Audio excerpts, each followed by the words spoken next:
Welcome back dear children.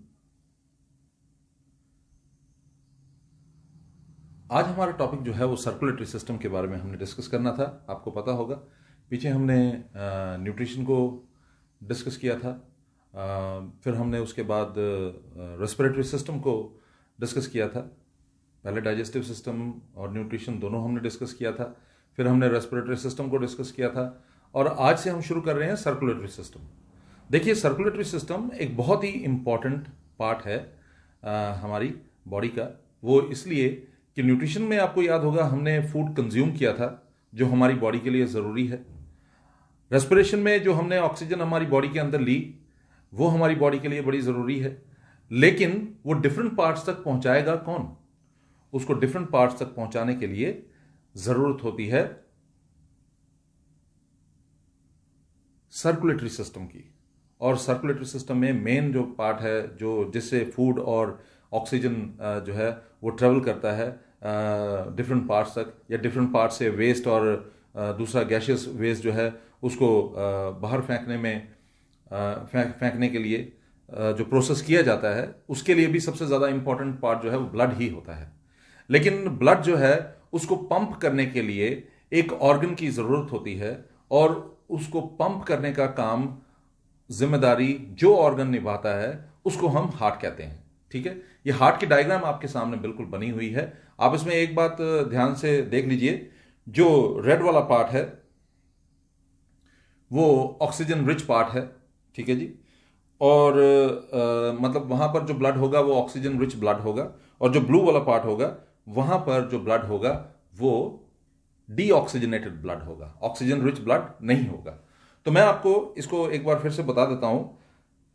ये heart है और हार्ट का मेन फंक्शन जो है वो ब्लड को पंप करना है। ब्लड को पंप करना बहुत ज़रूरी होता है ताकि फूड रिच और ऑक्सीजन रिच ब्लड जो है उसको डिफरेंट पार्ट्स तक पहुंचाया जा सके। लेकिन लोग इतना ही सोचते हैं, लेकिन इसके अलावा एक और बात है, वो है डीऑक्सीजनेटेड ब्लड या ब्लड विद टॉक्सिन्स जो है उसको भी फिल्ट्रेशन के लिए जिन रिस्पेक्टिव ऑर्गन्स की ज़रूरत होती है वहां तक पहुंचाने का काम भी जो है, वहां तक पंप करने का काम जो है वो भी हार्ट ही निभाता है। तो थोड़ा सा आगे बढ़ते हैं। मैं सबसे पहले आपके लिए यहां से स्टार्ट करता हूं। हार्ट जो है उसको 4 पार्ट्स में बांटा गया है। आप देख रहे होंगे एक जगह पर LA लिखा हुआ है, ये देख रहे होंगे आप, LA, ओके। और उसके ठीक नीचे LV लिखा हुआ है, ओके। ऊपर है LA, नीचे है LV। LA का मतलब है लेफ्ट ऑरिकल और LV का मतलब है लेफ्ट वेंट्रिकल। तो ये 2 चैम्बर्स हैं लेफ्ट साइड पे। टोटल हमारे हार्ट में, हम ह्यूमन हार्ट की इस समय बात कर रहे हैं, there are 4 chambers, okay. Left auricle and left ventricle, और दूसरी तरफ right auricle and right ventricle. तो राइट ऑरिकल और राइट वेंट्रिकल, लेफ्ट ऑरिकल और लेफ्ट वेंट्रिकल, और शुरू में ही मैंने आपको बताया जो रेड वाला पार्ट है वो ऑक्सीजनेटेड पार्ट है और जो ब्लू वाला पार्ट है वो डीऑक्सीजनेटेड पार्ट है। तो देखने से ही आपको पता लग रहा होगा लेफ्ट ऑरिकल जो है वहां पर ऑक्सीजनेटेड ब्लड होगा और लेफ्ट वेंट्रिकल जो है वहां पर डीऑक्सीजनेटेड ब्लड होगा। I am sorry, left auricle जो है वहां पर ऑक्सीजनेटेड ब्लड होगा और लेफ्ट वेंट्रिकल जो है वहां पर भी ऑक्सीजनेटेड ब्लड होगा। लेकिन अगर आप राइट साइड पे देखेंगे तो राइट ऑरिकल RA लिखा हुआ है, ब्लू कलर में आप देख पा रहे होंगे, ओके। तो ये ब्लू कलर में जो RA लिखा हुआ है ये राइट ऑरिकल है, और उसके ठीक नीचे आपको राइट वेंट्रिकल जो है वो ब्लिंक करता हुआ दिख रहा होगा।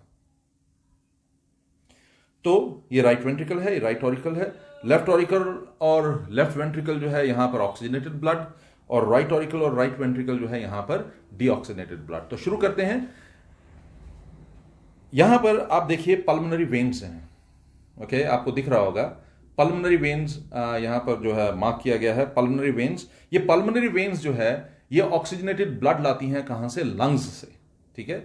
Pulmonary veins bring oxygenated blood from lungs, और लंग्स से आकर ये एंटर करती है हार्ट में, और सबसे पहले जिस चैम्बर में ये एंटर करती है वो है लेफ्ट ऑरिकल। आपको दिखाई दे रहा होगा लेफ्ट ऑरिकल, ये 2 एरोस बने हुए हैं, ठीक है। ये लेफ्ट ऑरिकल है।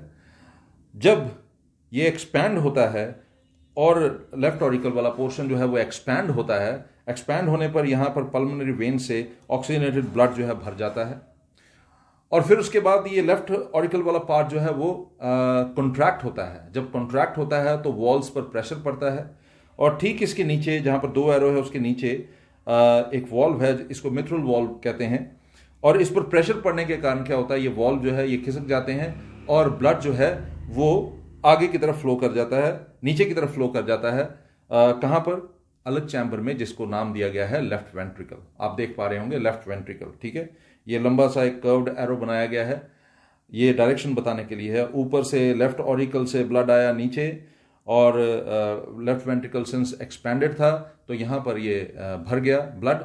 और फिर क्या हुआ, फिर ये वाला पार्ट जो था ये कॉन्ट्रैक्ट हुआ, और जब ये कॉन्ट्रैक्ट हुआ तो सारा प्रेशर जो है इस दूसरे वॉल्व के ऊपर पड़ गया। जो एलवी के ऊपर एक वॉल्व वाला पार्ट बना हुआ है, इसको हम बोलते हैं, we call it aortic valve, ठीक है। हम इसको आयोटिक वाल्व के नाम से जानते हैं। तो आयोटिक वाल्व जो है इस पर प्रेशर पड़ा। आयोटिक वाल्व आप देख पा रहे होंगे, एलवी के ऊपर जो वाल्व बना हुआ है यह आयोटिक वाल्व है, आप एरो से यहां पर दिखाया भी गया है, ठीक है जी।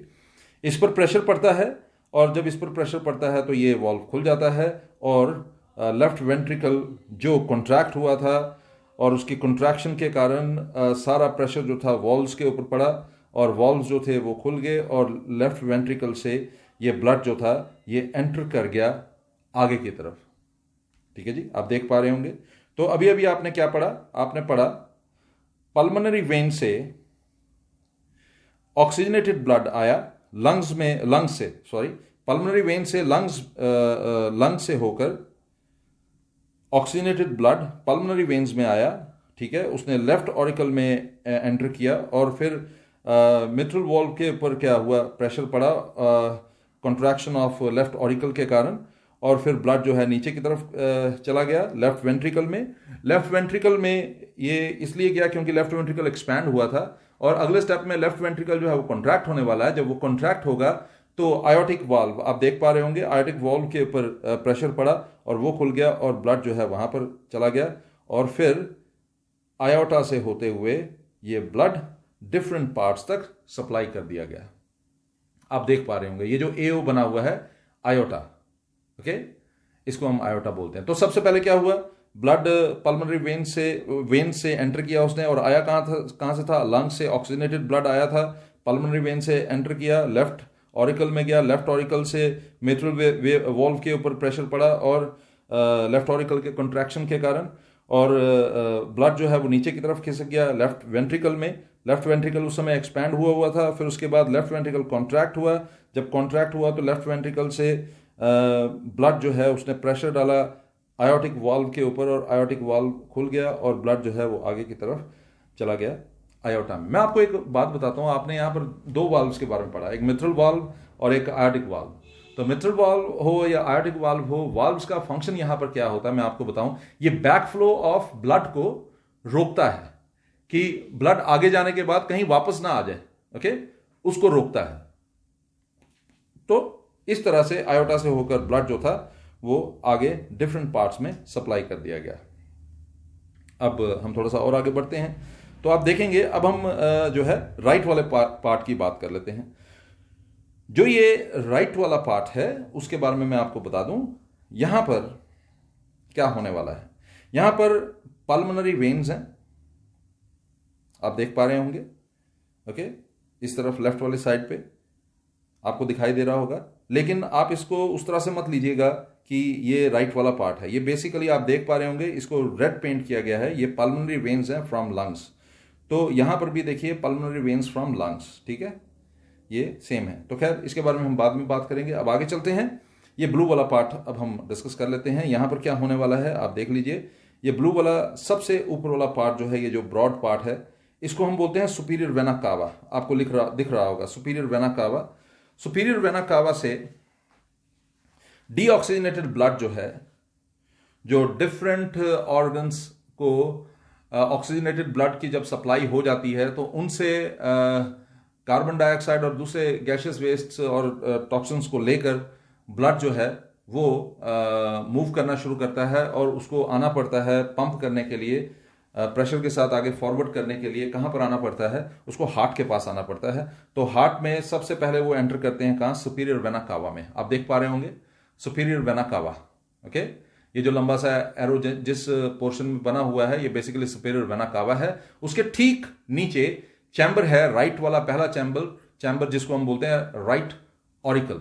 आप देखें ऑरिकल वाले पोर्शन जो है ऊपर की तरफ है, यहां पर राइट ऑरिकल ऊपर की तरफ है, और अगर आप दूसरी तरफ देखेंगे तो लेफ्ट ऑरिकल जो है ऊपर की तरफ है। तो राइट ऑरिकल में ये डीऑक्सीनेटेड ब्लड एंटर करता है, क्योंकि ये वाला पोर्शन इस समय एक्सपैंडेड होता है, तो ब्लड एंटर कर जाता है। जब ब्लड इधर एंटर कर जाता है तो अगले स्टेप में ये वाले पार्ट ने कॉन्ट्रैक्ट होना होता है और नीचे वाले पार्ट ने एक्सपैंड होना होता है। तो जब ये वाला पार्ट कॉन्ट्रैक्ट होता है तो नीचे वाल्व बने हुए हैं जिनको हम बोलते हैं ट्राइकास्पिड वाल्व, इनके ऊपर प्रेशर पड़ता है और ब्लड जो है वो नीचे की तरफ फ्लो कर जाता है। नीचे वाला चैम्बर जो है उसका नाम है राइट वेंट्रिकल।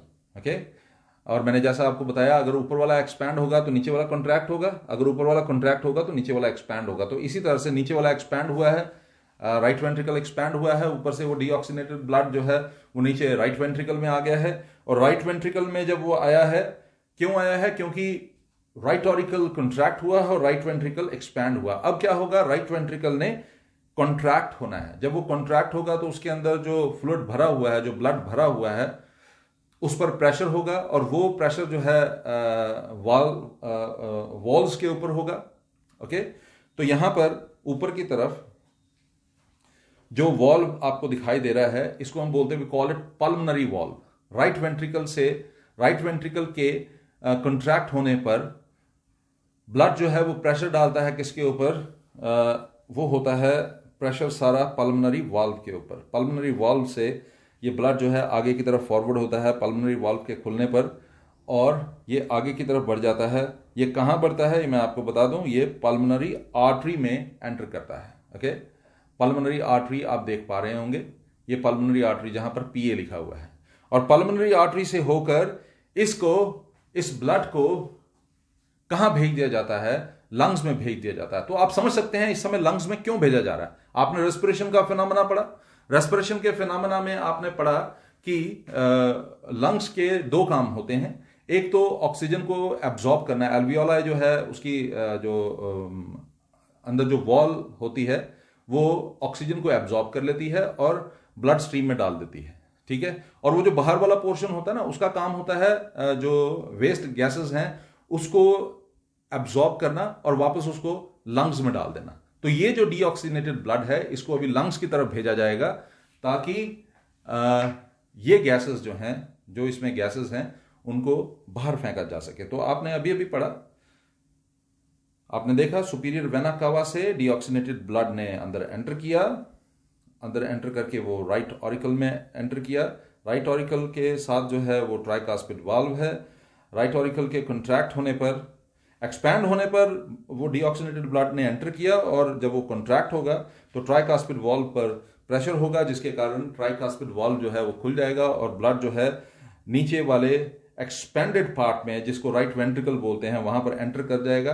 फिर ये एक्सपेंडेड पार्ट जिसको राइट वेंट्रिकल हम कह रहे हैं, ये चैम्बर जिसको हम राइट वेंट्रिकल कह रहे हैं, ये कॉन्ट्रैक्ट होगा, और इसके कॉन्ट्रैक्ट होने पर जो प्रेशर होगा ये ऊपर वाली वॉल्व्स पर पड़ेगा, जिसको हम पल्मोनरी वॉल्व्स कहते हैं, और यहां से ये डीऑक्सीनेटेड ब्लड जो है ये आगे फॉरवर्ड कर दिया जाएगा, और पल्मोनरी जो आपके आर्टरी है वहां से इसको लंग्स की तरफ भेज दिया जाएगा। तो मैं एक बार पूरा प्रोसेस जो है दोबारा से बता देता हूं साइमल्टेनियसली। यहां पर पल्मोनरी वेन से एंट्री हुई है लेफ्ट ऑरिकल में, यहां पर दूसरी तरफ जो है वो एंट्री हुई है सुपीरियर वेना कावा से, किसमें? राइट ऑरिकल में। वहां पर लेफ्ट ऑरिकल में एंट्री हुई है पल्मोनरी वेन से, और यहां पर राइट ऑरिकल में एंट्री हुई है किससे?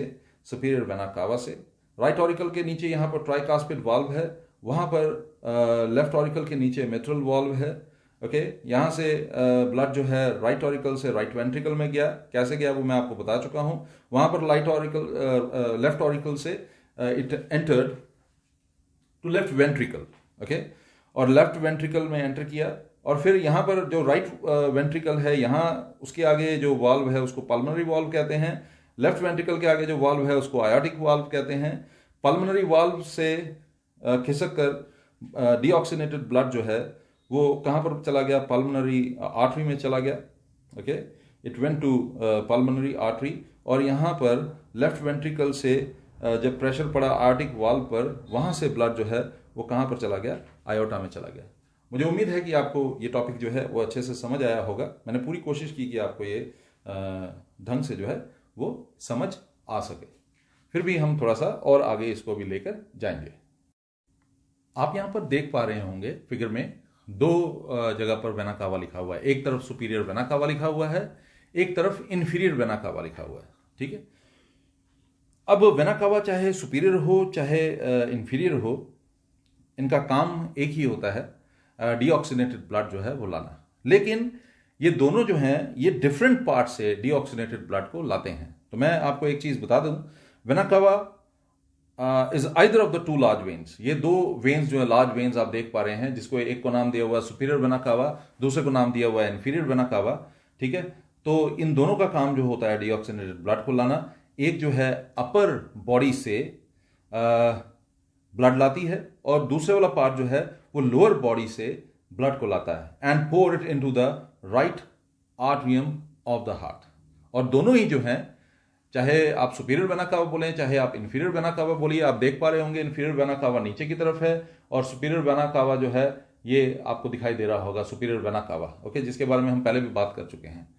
तो दोनों वेना कावा से, चाहे सुपीरियर वेना कावा हो चाहे इंफीरियर वेना कावा हो, जब मैं आपको एक्सप्लेन कर रहा था तो मैं सिर्फ सुपीरियर वेना कावा बोल रहा था, लेकिन सुपीरियर वेना कावा नहीं, दोनों इंफीरियर वेना कावा से भी जो है वो डीऑक्सीनेटेड ब्लड जो है वो आता है और इस तरह से राइट ऑरिकल में या आर्टरियम में ये एंटर करता है।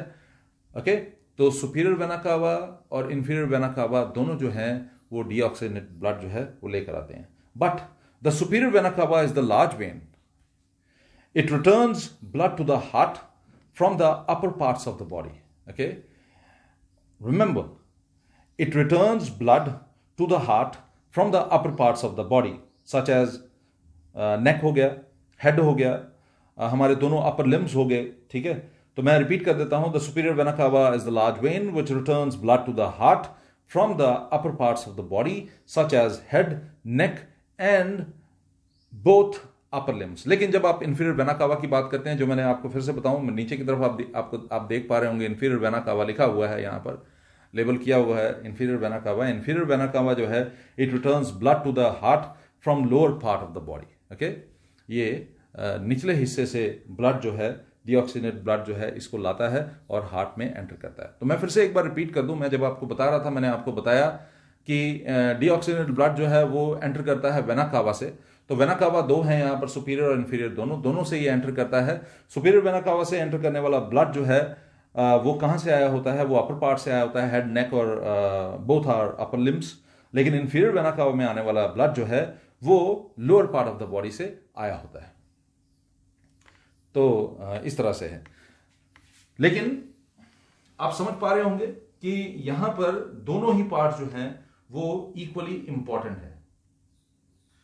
अब मैं बात आपके साथ करने जा रहा हूं किसके बारे में, पल्मोनरी वेन्स के बारे में। ठीक है, तो ये जो पल्मोनरी वेन्स हैं जिनके बारे में हम अभी बात करेंगे, अब आप पल्मोनरी वेन्स के बारे में बात कर लीजिए। पल्मोनरी वेन्स जो है ये भी जो है, अब इसको मैं बताऊं, ये संख्या में 4 हैं। आप देख सकते हैं फिगर में, अगर आप ध्यान से देखेंगे तो आपको पल्मोनरी वेन्स नंबर में 4 दिखाई देंगे। ठीक है, तो पल्मोनरी वेन्स हैं क्या है, मैं रिपीट कर देता हूं। Pulmonary veins are the veins that transfer oxygenated blood from lungs to the heart. The largest pulmonary veins are the 4 pulmonary veins और 2 फ्रॉम ईच लंग। ठीक है, ये 2-2 का सेट है, टोटल 4 हैं, ये 2-2 का सेट है।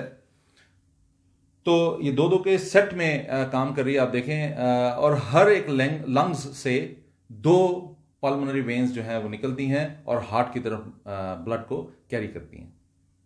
तो मुझे पूरी उम्मीद है कि आपको ये टॉपिक जो है बड़े अच्छे से समझ आया होगा। इस टॉपिक में मैंने आपको पूरा हार्ट का सिस्टम जो है वो डिस्क्राइब किया, किस तरह से ब्लड जो है इसमें एंटर करता है एंड हाउ इट लीव्स, कहाँ जाता है, कहाँ से आता है, यहाँ पर कितने वाल्व्स हैं, उनके नाम क्या हैं, उनके फंक्शन क्या हैं, इसके चैम्बर्स के बारे में भी मैंने आपको बताया। फिर मैंने आपको सुपीरियर और इंफीरियर वेना कावा के बारे में बताया। मैंने आपको फिर पल्मोनरी वेन्स के बारे में बताया। तो पल्मोनरी वेन्स, वैसे तो मैं आपको वेन्स के बारे में एक बात बता दूं, वेन्स जो हैं वैसे वो डीऑक्सीजनेटेड ब्लड कैरी करते हैं, लेकिन पल्मोनरी वेन्स जो हैं ये ऑक्सीजनेटेड ब्लड जो है वो हार्ट में देते हैं। और वैसे आर्टरी जो है वो ऑक्सीजनेटेड ब्लड कैरी करता है, लेकिन यहाँ पर जो पल्मोनरी आर्टरी है इसका काम ये नहीं है, ये बेसिकली डीऑक्सीजनेटेड ब्लड को लंग्स तक पहुँचाने का काम करता है। मुझे पूरी उम्मीद है कि आपको ये टॉपिक जो है बड़े अच्छे से समझ आया होगा। फिर भी यदि कोई प्रश्न होगा तो आप पूछिएगा जरूर, लेकिन हम अभी रुकेंगे नहीं, हम अब आगे सर्कुलेटरी सिस्टम को डिस्क्राइब करेंगे। अभी तो मैंने सर्कुलेटरी सिस्टम का एक पार्ट जो है वो आपको डिस्क्राइब किया, जिस पार्ट का नाम था हार्ट। अब सर्कुलेशन जो होता है हमारी बॉडी में, ये ब्लड का सर्कुलेशन, इसको हम दो तरह से देखते हैं। एक को हम बोलते हैं पल्मोनरी सर्कुलेशन, दूसरे को हम बोलते हैं सिस्टमैटिक सर्कुलेशन। आपकी स्क्रीन पर ये दिख रहा होगा पल्मोनरी सर्कुलेशन, और साथ में दूसरा होता है सिस्टमैटिक सर्कुलेशन। तो पहले हम पल्मोनरी सर्कुलेशन की बात कर लेते हैं। पल्मोनरी सर्कुलेशन जो है, it carries deoxygenated blood from right ventricle of the heart to the lungs through the pulmonary artery. आप अब पिछले डायग्राम को अगर आप याद करेंगे तो आपको पता लगेगा जो मैं बता रहा हूं वो क्या है।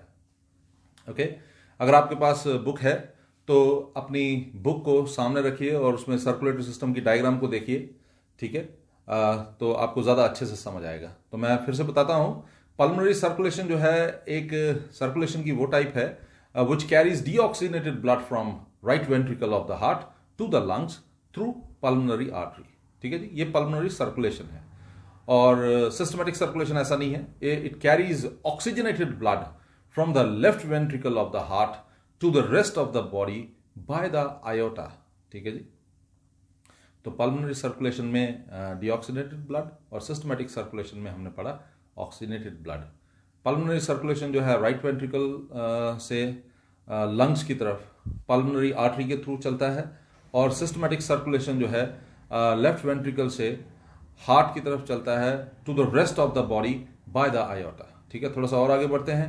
मैंने जैसा बताया, it carries oxygenated blood from lungs to the left atrium of the heart by pulmonary vein, और ये डीऑक्सीजनेटेड ब्लड को कैरी करता है from the body to the right atrium of the heart by superior and inferior vena cava. Pulmonary circulation is composed of pulmonary artery and pulmonary vein, but when we say this systematic circulation जो है, it is composed of inferior and superior vena cava, aorta and other blood vessels. ठीक है, अब थोड़ा सा और आगे बढ़ते हैं। It carries blood to the lungs, और वो जो है it carries blood throughout the body.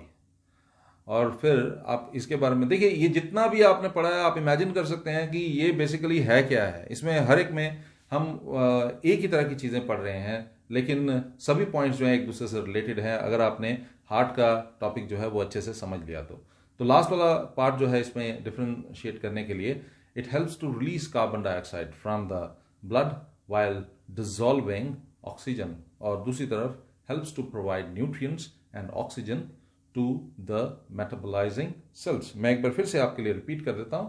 देखिए, पल्मोनरी सर्कुलेशन में अब एक एक करके ही पढ़ते हैं। पल्मोनरी सर्कुलेशन में it carries deoxygenated blood from right ventricle to the heart, right ventricle to the lungs through the pulmonary artery, और अभी अभी हमने बताया it carries deoxygenated blood from the right ventricle of the heart to the lungs through the pulmonary artery. इसका मतलब है it carries oxygenated blood from the lungs to the left atrium of the heart by the pulmonary when, है ना। तो मैंने आपको बताया दोनों का आपस में रिलेशन है। देख लीजिए, ये पल्मोनरी आर्टरी पहले स्टेप में हम बात कर रहे हैं, दूसरे में हम बात कर रहे हैं पल्मोनरी वेन की, इसलिए कंफ्यूजन मत रखिएगा कि सर ऊपर तो हमने डीऑक्सीजनेटेड ब्लड बोला, यहां पर हम ऑक्सीजनेटेड ब्लड बोल रहे हैं, ऐसा कुछ नहीं है। चलते हैं थोड़ा सा आगे। It is composed of pulmonary artery and pulmonary vein. ठीक है, it carries blood to the lungs, ये लंग्स तक ब्लड को कैरी करता है, और it helps to release carbon dioxide from the blood while dissolving oxygen। लेकिन हम जब दूसरे तरफ उसकी बात करते हैं सिस्टमैटिक सर्कुलेशन की, it carries oxygenated blood from left ventricle of the heart to the rest of the body by the aorta. ध्यान से सुनिएगा, बाय द आयोटा, तो since by the aorta then oxygenated blood and carries deoxygenated blood from the body to the right atrium of the heart by the superior and inferior vena cava। यहाँ पर vena cava की बात की गई है, ऊपर हमने बात की थी आयोटा की। ठीक है जी, चलते हैं थोड़ा सा आगे। Composed of inferior and superior vena cava, aorta and other small blood vessels, or carries blood throughout the body, okay, and helps to provide nutrients and oxygen to the metabolizing cells। Important topic है, important difference है, अच्छे से समझिए, आपको ज़्यादा अच्छे से समझ आएगा। तो आगे चलते हैं। अब हम चलते हैं आगे, सर्कुलेटरी सिस्टम के एक और इंपॉर्टेंट पार्ट को डिस्कस करते हैं। वो इंपॉर्टेंट पार्ट है ब्लड। तो ब्लड के बारे में मैं बता दूं आपको, ब्लड जो है मेनली दो पार्ट से बना होता है। एक वो एलिमेंट्स होते हैं जो आपको भी अपने स्क्रीन पे दिख रहे होंगे, आरबीसी, डब्ल्यूबीसी, प्लेटलेट्स, जिनको एरिथ्रोसाइट्स, ल्यूकोसाइट्स या प्लेटलेट्स कहा जाता है। आरबीसी हो गया एरिथ्रोसाइट्स, डब्ल्यूबीसी हो गया ल्यूकोसाइट्स और प्लेटलेट्स। इसके अलावा एक और इंपॉर्टेंट पार्ट है प्लाज्मा। तो मैं आपको अभी आरबीसी, डब्ल्यूबीसी और प्लेटलेट्स के बारे में कंपैरिजन के साथ बताऊंगा, लेकिन इसके अलावा एक और पार्ट है, मैंने जैसा आपको बताया, उसको हम प्लाज्मा कहते हैं। तो प्लाज्मा बेसिकली वो फ्लूइड है जिसमें ये सारी चीजें फ्लोट करती हैं, आरबीसी, डब्ल्यूबीसी और प्लेटलेट। इसके अलावा और भी बहुत सारी चीजें उसमें फ्लोट करती हैं जो बेसिकली प्रोटीन्स होते हैं, ऑर्गेनिक एसिड्स होते हैं, विटामिन्स होते हैं, पिगमेंट्स होते हैं, एंजाइम्स होते हैं।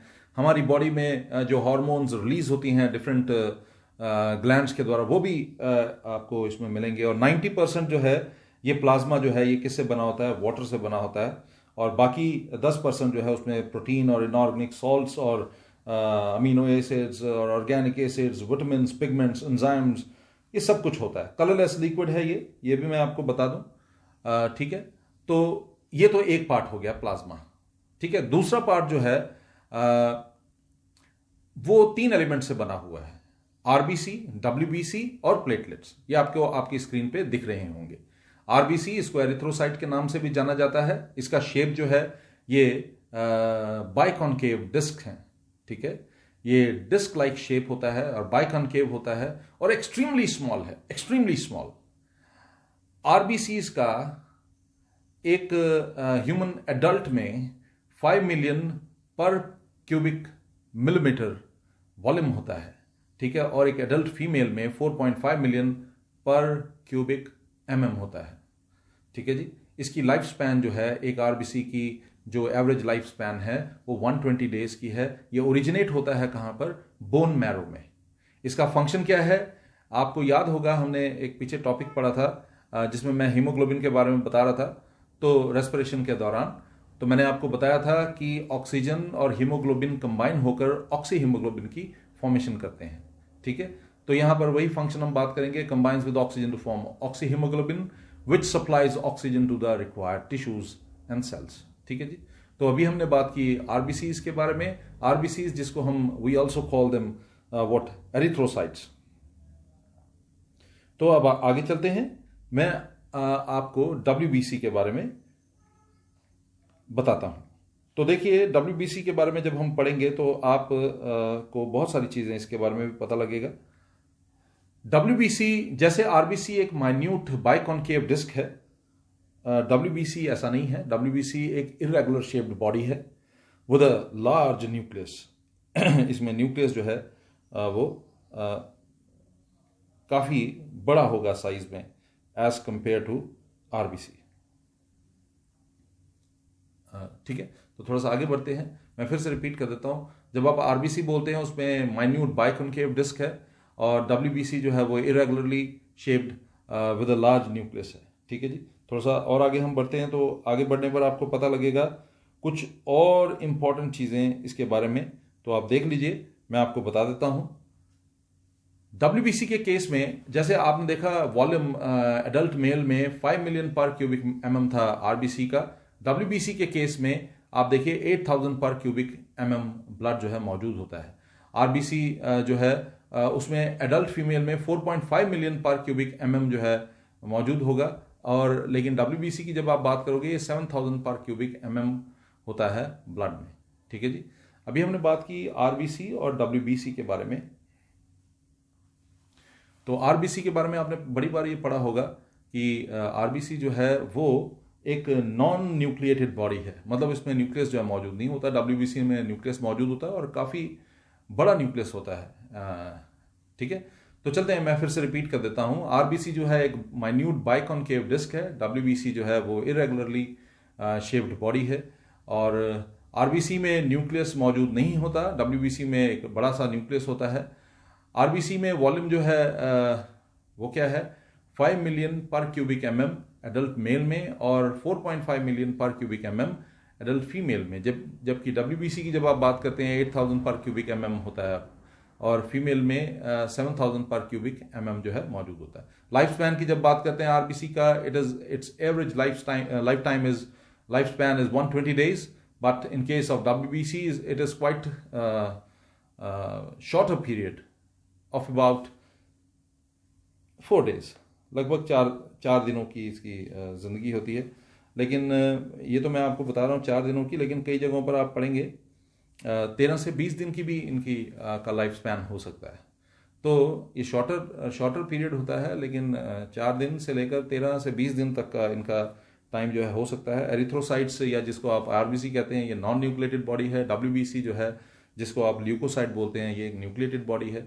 तो आगे चलते हैं, ओरिजिन की बात करते हैं। आरबीसी बोन मैरो में ओरिजिनेट होता है, डब्ल्यूबीसी बोन मैरो में ओरिजिनेट तो होता है, इसके अलावा lymph gland, spleen, lymphoid tissues जो हैं, यहां पर भी आप इसके बारे में बात कर सकते हैं। तो थोड़ा सा और आगे बढ़ते हैं, जब आप फंक्शन की बात करते हैं, आरबीसी का मैंने फंक्शन बताया, ऑक्सी हीमोग्लोबिन की फॉर्मेशन करता है ताकि टिश्यूज तक, सेल्स तक ऑक्सीजन की सप्लाई कर सके। लेकिन डब्ल्यूबीसी जो है ये एंटीबॉडीज की फॉर्मेशन करता है, इसीलिए इसको सोल्जर ऑफ ब्लड भी कहा जाता है। तो इट फॉर्म्स एंटीबॉडीज और फैगोसाइटोसिस और इन्फ्लेमेशन, ये फिनोमेना जो है इसके कारण हो पाता है। तो अब बात करते हैं प्लेटलेट्स की। तो प्लेटलेट्स जो हैं ये स्फेरिकल हैं या ओवल हो सकते हैं या जो भी है, लेकिन ये भी, इनके लिए भी मैं आपको बता दूं ये बात कि ये भी जो है नॉन न्यूक्लिएटेड बॉडी होती है। तो यहां पर 2 नॉन न्यूक्लिएटेड बॉडी होगी, आरबीसी और प्लेटलेट्स। डब्ल्यूबीसी जो है वो एक न्यूक्लिएटेड बॉडी है और अच्छे खासे साइज का न्यूक्लियस जो है इसमें मौजूद होता है। तो इसका लाइफ स्पैन जो है, जब हम प्लेटलेट का लाइफ स्पैन बात करते हैं, आपको ये 3 से, किसी जगह पर 3 से 5 दिन दिखाई देगा, किसी जगह पर इसको 5 से 9 दिन का भी बताया गया है। तो प्लेटलेट्स जो है इसका आप 3 से 9 दिन लेकर चलिए, लाइफ स्पैन जो है वो हो जाता है। ये भी बोन मैरो में ही बनता है, नॉन न्यूक्लिएटेड बॉडी, मैंने ऑलरेडी आपको बता दिया। और it initiates blood clotting, okay, it initiates blood clotting, repairs capillary endothelium, और इसके अलावा बॉडी डिफेंस में भी इसका रोल जो है वो माना जाता है। तो मैं फिर से रिपीट कर देता हूं, RBC, WBC, platelets.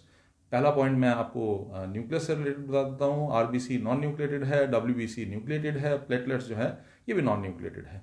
RBC minute biconcave disc है, डब्ल्यूबीसी एक इरेगुलर बॉडी है, प्लेटलेट जो है वो स्फेरिकल हो सकता है, ओवल हो सकता है। ठीक है, अब जब आप बात करते हैं नाम की, तो आरबीसी को एरिथ्रोसाइट बोलते हैं, डब्ल्यूबीसी को ल्यूकोसाइट बोलते हैं, प्लेटलेट को तो प्लेटलेट ही हम लेकर चलते हैं। लाइफ स्पैन इसका 120 दिन, डब्ल्यूबीसी का जो है आरबीसी का 120 दिन, डब्ल्यूबीसी का जो है ये थोड़ा सा छोटा लाइफ स्पैन होता है।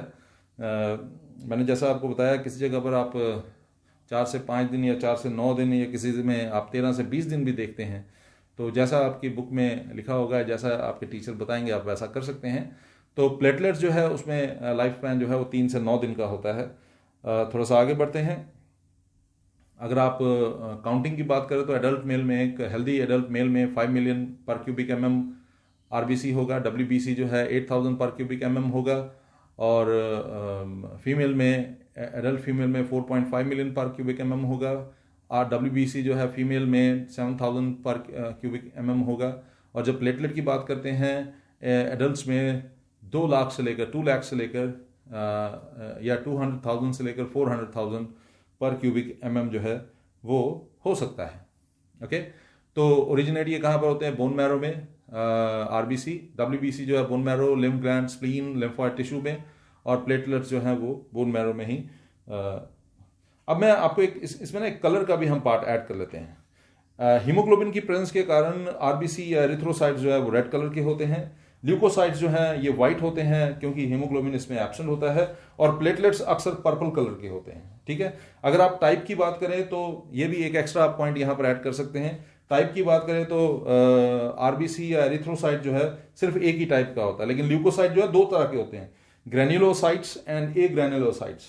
और जब आप प्लेटलेट की बात करते हैं वो एक ही टाइप का होता है। और फंक्शन अगर आप देख लें, आरबीसी कंबाइन होता है ऑक्सीजन के साथ ऑक्सी हीमोग्लोबिन बनाने के लिए, ताकि ऑक्सीजन की सप्लाई कर सके सेल्स तक, टिश्यूज तक, सेल्स तक। और डब्ल्यूबीसी जो है ये एंटीबॉडीज की फॉर्मेशन करता है, फैगोसाइटोसिस इन्फ्लेमेशन का फिनोमेना भी इनमें होता है। प्लेटलेट्स की बात करें तो ये ब्लड क्लॉटिंग को इनिशिएट करता है, इट रिपेयर्स कैपिलरी एंडोथेलियम, और इसके अलावा बॉडी डिफेंस में भी इसका इंपॉर्टेंट रोल है। तो अभी तक हमने ब्लड के बारे में बहुत कुछ पढ़ लिया, और ब्लड में क्या क्या होता है ये भी हमने पढ़ा। और जब आप इन सब को अगर ध्यान से पढ़ेंगे तो आपको एक और चीज़ अपने आप समझ आएगी, और वो है कि ब्लड का क्या फंक्शन हो सकता है। ठीक है जी, ब्लड का क्या फंक्शन हो सकता है ये भी आपको बड़े अच्छे से समझ आ जाएगा। तो लेकिन ब्लड का फंक्शन क्या होता है ये काम पढ़ने का मैं आपके लिए छोड़ देता हूँ। आप समझिए कि ये आपके लिए असाइनमेंट है, आप इसको अच्छे से पढ़िए, बुक्स आपके पास अवेलेबल हैं, वहाँ पर भी आपको मिल जाएगा। या आप ये जो पीछे हमने ब्लड की डिटेल पढ़ी है उसी को अगर आप ध्यान से पढ़ेंगे तो आपको सब समझ आ जाएगा। तो लेकिन मैं आगे की तरफ बढ़ता हूँ। मैं अब आपको बताता हूँ ये ब्लड जो है ये हमारी बॉडी में किस तरह से फ्लो करता है। इस ब्लड को फ्लो करने के लिए हमारी बॉडी में 3 तरह के ब्लड वेसल्स हैं, जिनको हम बोलते हैं आर्टरी, वेन और कैपिलरी। आर्टरीज, वेन और कैपिलरी ये 3 तरह के ब्लड वेसल्स हैं जो हमारी बॉडी में मौजूद है, जिससे होकर ब्लड जो है फ्लो करता है। तो आपके सामने जो स्क्रीन है वहां पर आपको 2 डायग्राम्स दिखाई देंगी, एक आर्टरी की और एक वेन की। आप देख पा रहे होंगे आर्टरी, ये आर्टरी की है, और दूसरी तरफ जो ये ब्लू कलर का आपको दिखाई दे रहा है ये वेन से रिलेटेड डायग्राम है। ठीक है, आप इसको डिटेल में देख सकते हैं। जरा आप देखिए, ये इस तरह से बनाया गया है, और ये मैं आपको दिखा रहा हूँ आर्टरी, ये रेड कलर में, और ये ब्लू कलर में जो आप देख पा रहे हैं ये वेन। ठीक है, तो मैं आपको इसके बारे में बताता हूं, आप ध्यान से इसको सुनिए। सबसे पहले हम आर्टरी की बात कर लेते हैं। आर्टरी में जो ल्यूमन पोर्शन है आप देखिए छोटा और नैरो है ना। ये जो बीचों बीच पिंक कलर का जो पार्ट है इसको ल्यूमन बोलते हैं हम। ठीक है, यहां से ब्लड जो है फ्लो करता है। तो देखिए यहां पर ल्यूमन जो है वो नैरो है, जबकि यहां पर ल्यूमन जो है वो काफी ब्रॉड है। आपको दिखाई दे रहा होगा, यहां ब्रॉड है, यहां पर आपको नैरो ये दिखाई देगा। थोड़ा सा और आगे बढ़ते हैं। तो आर्टरी में ल्यूमन जो है वो नैरो है, स्मॉल है, लेकिन वेन में जो है ये ल्यूमन जो है ये क्या है, ये लार्ज है। थोड़ा सा और आगे बढ़ते हैं। आप अगर इसकी वॉल्स को और इसकी वॉल्स को कंपेयर करेंगे तो आपको पता लगेगा आर्टरी की वॉल्स जो है ये थिक है, और वेन्स की वॉल्स जो है वो क्या है, थिन है। आर्टरी की वॉल्स जो है वो क्या है, थिक है, और वेन्स की वॉल्स जो है वो क्या है, थिन है। तो थोड़ा सा और आगे बढ़ते हैं। आर्टरी के बारे में मैं एक और चीज आपको बता दूं, it carries oxygenated blood away from the heart. लेकिन ये बात पल्मोनरी आर्टरी के लिए नहीं है। ठीक है जी, आर्टरी के बारे में मैं रिपीट कर दूं, आर्टरी जो है it carries oxygenated blood away from the heart. लेकिन जब आप वेन की बात करते हैं तो वेन जो है, अगर आप वेन को देखेंगे तो आपको दिख रहा होगा ये इसका ल्यूमन जो है वो ब्रॉड है, लार्ज है, और वॉल्स इसकी थिन है। और ये क्या करता है, it carries deoxygenated blood from body parts to cells. लेकिन ये बात जो है पल्मोनरी वेन के लिए नहीं है। ठीक है, मैं रिपीट कर देता हूं, आर्टरी जो है वो ऑक्सीजनेटेड ब्लड को कैरी करती है, वेन जो है डीऑक्सीजनेटेड ब्लड को कैरी करती है। आर्टरी जो है इसमें जो ल्यूमन होता है ये छोटा होता है और नैरो होता है। इसका वेन के केस में ल्यूमन जो है वो लार्ज होता है। वॉल्स जो है इसकी थिक होती हैं, इसकी वॉल्स जो है वो क्या होती है, थिन होती है। और एक और बात मैं आपको बता दूं, आर्टरी के केस में थिक वॉल्स तो होती हैं, लेकिन इसके साथ ये मस्कुलर वॉल्स होती हैं। लेकिन जब आप वेन्स की बात करते हो, वेन्स जो हैं इनकी वॉल्स थिन होती हैं, और यहाँ पर वॉल्स जो हैं मौजूद होते हैं ताकि बैक फ्लो जो है ब्लड का ना हो सके। मैं आपको आर्टरी के बारे में बता दूं, लार्जेस्ट आर्टरी जो है इसको हम आयोटा के नाम से जानते हैं। तो आर्टरी के बारे में रिपीट करते हैं। Artery carries oxygenated blood away from the heart except for this is not applicable for pulmonary artery. It has small and narrow lumen. Walls are thick and muscular. और लार्जेस्ट आर्टरी जो है वो iota है। जब आप when की बात करते हो, वेन डीऑक्सीजनेटेड ब्लड को कैरी करता है, from body parts to cells except for the pulmonary vein. और वेन जो है इसका लेमन जो है बड़ा होता है, वॉल्स थिन होती हैं, और presence of valve to avoid there is presence of valve to avoid the back flow of blood. इसके अलावा मैं आपको एक और चीज बताता हूं, और वो है कैपिलरीज के बारे में। अभी अभी मैंने आपको ब्लड वेसल्स की 2 टाइप्स के बारे में डिटेल में बताया, आर्टरीज और वेन्स के बारे में। और अब तीसरी टाइप के बारे में हम बात कर लेते हैं, कैपिलरीज की। और सामने एक डायग्राम आपको दिखाई दे रही होगी, इससे भी आपको थोड़ा समझने के लिए आसानी होगी। मैं चलता हूं, आपको समझाता हूं, आप ध्यान से समझिएगा। तो आर्टरीज जो है जब टिश्यूज तक पहुंचते हैं तो दे ब्रांच फर्दर, और बड़े छोटे छोटे पार्ट्स में वो बढ़ जाते हैं। आप देख रहे होंगे सामने फिगर में आपको आर्टरी दिखाई दे रही होगी, ठीक है जी, ये आर्टरी है, ओके, आप देख पा रहे होंगे आर्टरी, ओके। आर्टरी जो है वो आगे छोटे छोटे पार्ट्स में आपको डिवाइड होते हुए दिख रही होगी। ये देखिए छोटी छोटी ब्रांचेस में ये आर्टरी है मेन, ये जो आपको लेफ्ट साइड रेड कलर में दिख रहा है, और ये छोटे छोटे ब्रांचेस में आगे बढ़ती हुई आपको दिखाई दे रही होगी, ठीक है। तो इन छोटी छोटी ब्रांचेस को वी कॉल देम कैपिलरीज। ये बेसिकली मैश वर्क होता है, छोटे छोटे बहुत ही बारीक, कितनी बारीक आप सोच नहीं सकते। इनकी थिकनेस एक सेल की थिकनेस होती है। और क्यों होती है एक सेल की थिकनेस वो मैं आपको बताता हूं, लेकिन थोड़ा सा आगे चलते हैं। On reaching tissues arteries branch further into extremely thin tubes, बल्कि टिब्यूल्स बोलेंगे, called capillaries, okay. And later these capillaries connect to the heart after joining with the veins। और बाद में ये कैपिलरीज जो यहाँ पर आप देख पा रहे होंगे, ये कैपिलरीज हैं रेड कलर की और ब्लू कलर की कैपिलरीज जो हैं आपको दिखाई दे रही होंगी। ये ब्लू कलर की कैपिलरीज जो हैं वो आगे जाकर किसके साथ मिल रही हैं, वेन्स के साथ मिल रही हैं, आप देख पा रहे होंगे। और ये वेन जो है वो किसके साथ जाकर मिल रहा है, ये हार्ट तक जो है ये ब्लड पहुंचाने का काम जो है वो कर रहा है। खैर, on reaching tissues arteries branch further into extremely thin tubes called capillaries which later connect to the heart after joining with the veins। और मैं एक और चीज बताऊं, capillaries bring about the exchange of substances between blood and tissues। वो कैसे हो पाता है मैं आपको बता दूं, क्योंकि ये एक्सट्रीमली स्मॉल हैं, एक्सट्रीमली थिन है।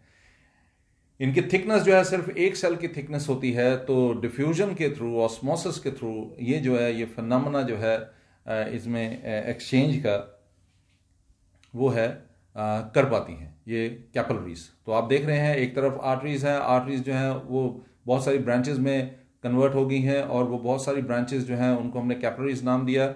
और ये कैपिलरीज जो हैं आगे जाकर किसके साथ, वेन्स के साथ जुड़ी हैं, और फिर हार्ट तक जो है इसको पहुंचाया गया। तो मुझे पूरी उम्मीद है कि ये आपको समझ आ रहा होगा। तो मैंने अभी अभी आपको आर्टरीज, वेन्स और कैपिलरीज के बारे में बताया था। इससे पहले मैंने आपको आरबीसी, डब्ल्यूबीसी और प्लेटलेट्स के बारे में बताया था, और उससे पहले मैंने आपको ब्लड का जो मेन एलिमेंट था प्लाज्मा उसके बारे में बताया था। फिर मैंने ब्लड के बारे में बताया था, और आपको बोला था कि आप ब्लड के बारे में खुद ही उसके फंक्शन को स्टडी करेंगे। और मुझे पूरी उम्मीद है कि आप अभी तक तो ब्लड का फंक्शन वगैरह जो है वो अच्छे से पढ़ चुके होंगे, लेकिन मैं फिर भी आपके लिए एक बार उसका फंक्शन जो है वो रिपीट कर देता हूं, अगर आपने नहीं पढ़ा या पढ़ा जो भी है। तो मैं पहले आपको बता दूं, ये ब्लड जो है एक फ्लूइड है जो कनेक्टिव टिश्यू से बना है। 55% प्लाज्मा और 45% जो है बाकी एलिमेंट्स हैं जो मैंने आपको बताया, डब्ल्यूबीसी, आरबीसी और प्लेटलेट्स, जिसके बारे में आपको बताया था, ठीक है जी। तो ब्लड एक फ्लूइड कनेक्टिव टिश्यू है जो 55% प्लाज्मा है और 45% जो है डब्ल्यूबीसी, आरबीसी और प्लेटलेट्स है। और आपको जैसा कि पता ही है ये लिविंग सेल्स जो हैं they are suspended in plasma, तो इसीलिए हम इसको बोलते हैं कि ये फ्लूइड कनेक्टिव टिश्यू है। इसको सिर्फ फ्लूइड मत बोलिएगा, फ्लूइड कनेक्टिव टिश्यू कहिएगा। और ऑक्सीजन जो है सेल्स तक पहुंचाने का काम भी जो है ब्लड का है, वो आपको पता है। इसके अलावा जो सेल्स अपना गैसियस वेस्ट जो है वो छोड़ते हैं कार्बन डाइऑक्साइड की फॉर्म में, वो भी ब्लड में ही छोड़ते हैं, ब्लड ही उसको ट्रांसपोर्ट करता है। अगर ऑक्सीजनेटेड होगा तो डिफरेंट पार्ट्स तक, और डिफरेंट पार्ट्स से डीऑक्सीजनेटेड ब्लड को लाकर लंग्स तक लाने का काम जो है वो ब्लड का ही होता है। इसके अलावा डिफरेंट ग्लैंड्स जो हार्मोन सिक्रीट करते हैं, जो आप फूड कंज्यूम करते हैं, वो उसमें मौजूद न्यूट्रिएंट्स जो है उसको डिफरेंट पार्ट्स तक, सेल्स तक पहुंचाने का काम जो है वो भी किसका होगा, ब्लड का होगा। इसके अलावा होम्योस्टेसिस, हमारी बॉडी के टेम्परेचर को मेंटेन करने का काम जो है वो भी जो है वो ब्लड का है। मैंने 9th में ये बात बताई थी, आपको याद होगा होम्योस्टेसिस के बारे में। थोड़ा सा और आगे चलते हैं। ब्लड क्लॉटिंग, प्लेटलेट्स जो हैं आपको पता है ये क्लॉटिंग में हेल्प करते हैं। अगर आप किसी तरह की चोट लगती है तो प्लेटलेट्स जो हैं ये उस एरिया में जो डैमेज जहाँ पर हुआ होता है उसमें क्लम्प की फॉर्मेशन करते हैं और जिसके कारण क्लॉटिंग हो जाती है फाइब्रिन्स के कारण। ठीक है, थोड़ा सा और आगे बढ़ते हैं। किडनी से वेस्ट, लिवर से वेस्ट जो है वो सारा जो है वो ट्रांसपोर्ट करने का काम जो है वो भी ब्लड का होता है। इसके अलावा ब्लड में मौजूद WBC जो है वो पैथोजन से फाइट करती है। हमारी बॉडी को सेफ रखने के लिए, हमारी बॉडी को सुरक्षित रखने का काम जो है वो भी जो है वो किसका है, वो ब्लड का ही है। ठीक है जी, क्योंकि ब्लड के अंदर ही WBC मौजूद होता है ना। एक और चीज़ मैं आपको बताऊं, आपने पता नहीं इसके बारे में सुना है कि नहीं सुना है, लेकिन मैं बता देता हूं। ब्लड के अलावा, ये ब्लड सर्कुलेटरी सिस्टम के अलावा एक और लिम्फेटिक सिस्टम भी होता है जिसमें लिम्फ जो है वो बॉडी में फ्लो करता है। ठीक है, तो इसके फीचर्स क्या है मैं बता देता हूँ। ये सप्लाई करता है न्यूट्रिएंट्स बॉडी को। लिम्फ के बारे में मैं अभी आपको बता रहा हूँ। क्लियर वाइट कलर का फ्लूइड होता है, लिम्फोसाइट से बना होता है, वाइट ब्लड सेल से, और जनरली जो है ये लिम्फेटिक वेसल्स में पाया जाता है। जो अलग अलग हमारी बॉडी के अंदर जो अलग अलग कैविटीज हैं वहां पर ये मौजूद है। लिम्फेटिक सिस्टम का पार्ट है। और क्या इसका फंक्शन है, transporting white blood cell between lymph nodes and bones. ठीक है जी, और इसके अलावा इंटरस्टिशियल फ्लूइड जो होता है टिश्यू से उसको रिमूव करने का काम भी इसका है। It fights against disease causing an infectious bacteria. Why? Because it contains WBC. Okay, the main function क्या हो सकता है, it supplies nutrients to the body. इसके अलावा मेटाबॉलिक वेस्ट से छुटकारा पाने का काम भी इसी का है। मैं रिपीट कर रहा हूं, पहला काम supplies nutrients to the body, दूसरा काम removes metabolic waste from the tissue cells, और तीसरा काम maintains composition of tissue fluid। ये टिश्यू फ्लूइड के कंपोनेंट को भी, कंपोजिशन को भी मेंटेन करने का काम करता है। इसके अलावा it helps in invading the entry of pathogenic infections. जो मैंने आपको पहले बताया WBC की प्रेजेंस के कारण ऐसा हो सकता है। लेकिन एक और बहुत ही इंपॉर्टेंट फीचर है इसका, it absorbs fat soluble vitamins and other digested fats molecules from the small intestine through lymphatic vessels. क्या करता है, it absorbs fat soluble vitamins and other digested fat molecules from the small intestine through lymphatic vessels। तो आप समझ सकते हैं, मैं एक बार फिर आपके लिए इसको थोड़ा सा रिपीट कर देता हूं कि जो लिम्फ जो है एक कलरलेस फ्लूइड है जो लिम्फेटिक सिस्टम का पार्ट है, और इम्यून सिस्टम को स्ट्रांग करने में इसका बहुत बड़ा रोल है। बॉडी डिफेंस को और इम्यून सिस्टम को स्ट्रांग करने में इसका बड़ा रोल है। मेनली ये प्लाज्मा इसमें मौजूद होता है, और कम नंबर में, थोड़े से कम नंबर में WBC और प्लेटलेट्स मौजूद होते हैं। ये it carries less amount of oxygen and digested food. Lymph plasma जो होता है, जैसे ब्लड प्लाज्मा में प्रोटीन बहुतायत में होता है, लेकिन लिम्फ प्लाज्मा में ऐसा नहीं होता, प्रोटीन की कमी होती है इसमें, और न्यूट्रिएंट्स को टिश्यू सेल्स तक ट्रांसपोर्ट करने का काम, टिश्यू सेल्स से ट्रांसपोर्ट करने का काम, ब्लड तक पहुंचाने का काम लिम्फ का ही होता है थ्रू लिम्फेटिक वेसल्स। एक और चीज मैं बताऊं, लिम्फ में फ्लो जो है लिम्फ का, it is quite slow as compare to blood, and it clots slowly to due to the presence of less fibrinogen. Fibrinogen की क्वांटिटी जो है, फाइब्रिनोजन नाम की प्रोटीन की क्वांटिटी जो है वो ब्लड में ज्यादा होती है और लिम्फ में कम होती है। इसीलिए इसमें क्लॉटिंग जो है बड़ी स्लो होती है, और ये एक सिंगल डायरेक्शनल मूवमेंट जो है इसमें हो पाती है। मैं आपको एक और चीज बताऊं, ये भी बड़ी एक इंपॉर्टेंट चीज है, आपको जानना चाहिए कि हमारी बॉडी में जो सर्कुलेशन है, ये basically this type of circulation is known as double circulation. हमारे शरीर में जो सर्कुलेशन होता है ब्लड का, इसको हम डबल सर्कुलेटरी सिस्टम कहते हैं। ठीक है जी, और क्यों ऐसा कहते हैं, because blood passes through the heart twice पर सर्किट। हर एक सर्किट में 2 बार ब्लड जो है वो पास करता है। राइट पंप जो है it sends deoxygenated blood to the lungs, वहां से वो ऑक्सीजनेटेड होता है and returns back to the heart. और लेफ्ट पंप जो है sends newly oxygenated blood around the body, ठीक है ना। तो इसीलिए हम इस सिस्टम को we call it double circulatory system.